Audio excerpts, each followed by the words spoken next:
When we bring in an object like this one, we need to align it first in space.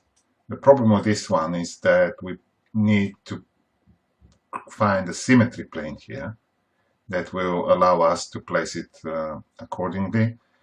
And as we see here, this is a symmetric part, but there are some areas here which are not needed. So what we actually will do, we'll just use the mesh selection tools, and with the free hand, I just make sure that select true is on. I will just paint this area and right click and hide select. The reason for this is that I want to leave on the screen only the area of my scan object which is symmetrical, because what I need is to find this symmetry plane. I'm now ready to go, and there is an option here in the primitives which is called symmetry plane. Before I begin, in some cases it is useful that I pre-select my plane which is roughly will define my symmetry. I can use the standard mesh selection tools. I just use the free hand and just click here to define my plane of symmetry. If we have a selection, I can select primitives and select the symmetry plane. What software will do, will make a plane fit through the selection and will define this as my symmetry plane here.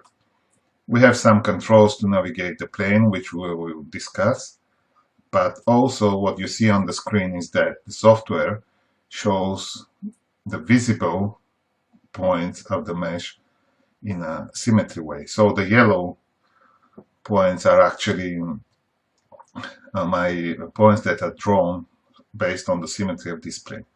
We have a manipulator here, which means I can actually change the position of the plane, and as you see, it defines this in real time and you can see it on the screen.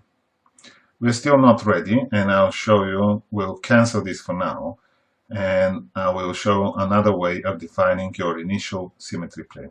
I will unselect everything, and now I just will place roughly by eye how my object will be on the screen, because here I can see that this is kind of my symmetry. I will then select primitives and select symmetry plane. In this case, as you see, nothing happens and we don't have this plane. So the way I can do this is to define this on the screen. I can select this mode, and what I need to do is just click on two places on the screen that will define my plane. I can just click here once and you can see it draws my line of symmetry, and I can click here and I got my plane. So this is what I have as an initial guess, but this is not enough. In order to actually define my symmetry plane, I just press the button rebuild. What software does will optimize the position of my plane in such a way so everything is, when the points are mirrored, they get the best overlap with the reference mesh. So this is what I have now, and I can visually just see how close I am.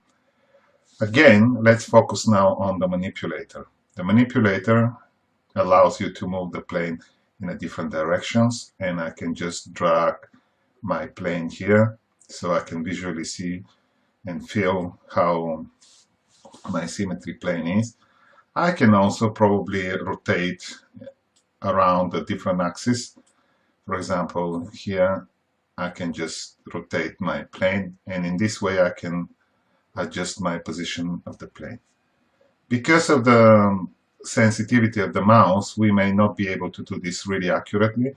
So that's why we have here a slider which is called drag strength. If I just slide all the way down, not to 0, but just slightly here, it just when I move, it actually very gently moves the plane so you can tweak.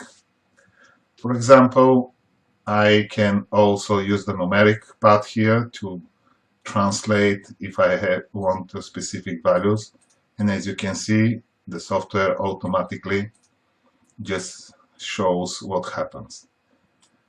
Furthermore, we have something which is really unique for our software, that you can use the analysis tool. What we see on the screen now is actually a covered plot of the deviation of the mirror point in regards to our reference mesh. So in this case, if I just play with the values here, you can see instantly that the overlap changes and you can see my results. I can also drag, as you see here, with these controls, and also I can tweak and position my plane. I can even rotate if I want to, so I can get the best results. At any point, when you adjust manually your plane, you can press rebuild. What happens with the rebuild is that it uses the current starting position of the plane